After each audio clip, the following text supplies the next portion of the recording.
We often tell children about ways to keep themselves safe. Look both ways when you cross the road, wear seat belts, don't play with matches, wear your face mask, and so on. But some conversations are more difficult than others. Among them is talking about sexual abuse.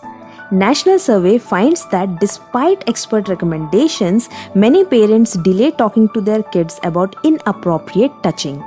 The most common reasons include the child is too young, avoid dealing with the problem, not wanting to scare the child, and not knowing how to initiate the topic. And meanwhile, 1 in every 5 girls and 1 in 20 boys become a victim of child sexual abuse according to the National Center for Victims of Crime. For this reason, it's essential to talk to our kids about good touch and bad touch and help them keep their bodies safe. When is the best time to teach my child about good and bad touch? Although children between age groups of 7 to 13 are most vulnerable to sexual abuse, there are culprits who target victims as early as infancy. So because of this, the best time to talk to your child about good and bad touch is as soon as they are capable of understanding your words. How should I talk to my child about good and bad touch? First and foremost, let's keep it simple and in kid-friendly language which they can easily understand. Teach children you are the boss of your body. Say, beta, this is your body.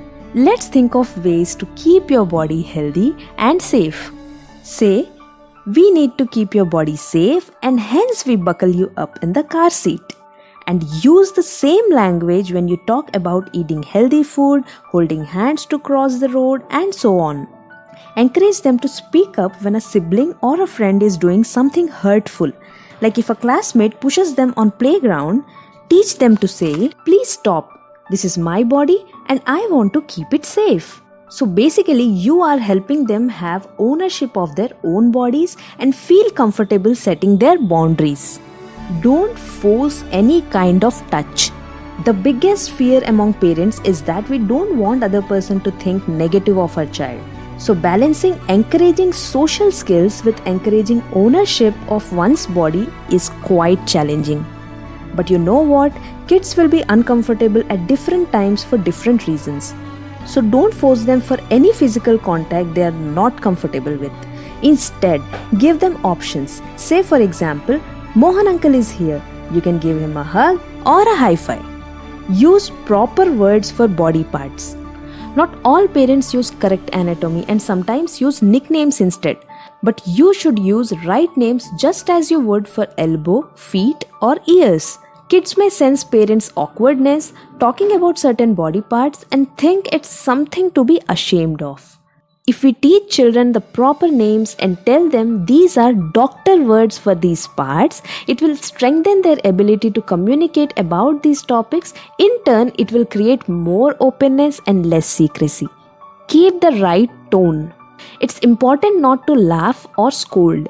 It's normal for kids to have questions that can feel silly to you, or they may have curiosity that feels excessive to adults. Try to limit your own reactions and be supportive. When you have kids who are looking for more information but you are stuck on how to talk about it, books can be a wonderful form of support for both parents and children. Talk about good touch and bad touch. We already have a dedicated video about this topic on our channel. You can also watch it by clicking on I button above. Use simple rules and scripts.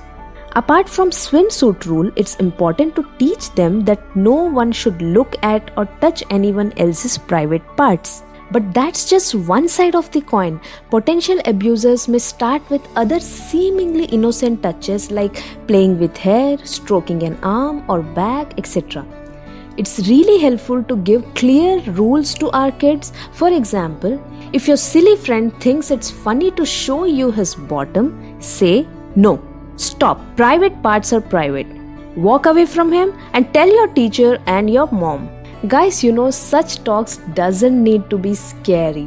It can be familiar or basic and you can still teach your child an important skill. Keep having the conversation.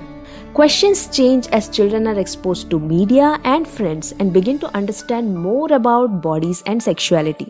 Some kids are happy to understand these issues at basic preschool level for a long time, while some kids suddenly make a big jump and want a lot more information. It's good for parents to review these topics frequently, welcome their questions, and use them as guide for how much information to provide. Remember, talking about good and bad touch is not a one-time conversation. Children learn best from repetition, so openly talk about it. In turn, it will help your child feel more comfortable talking about it as well.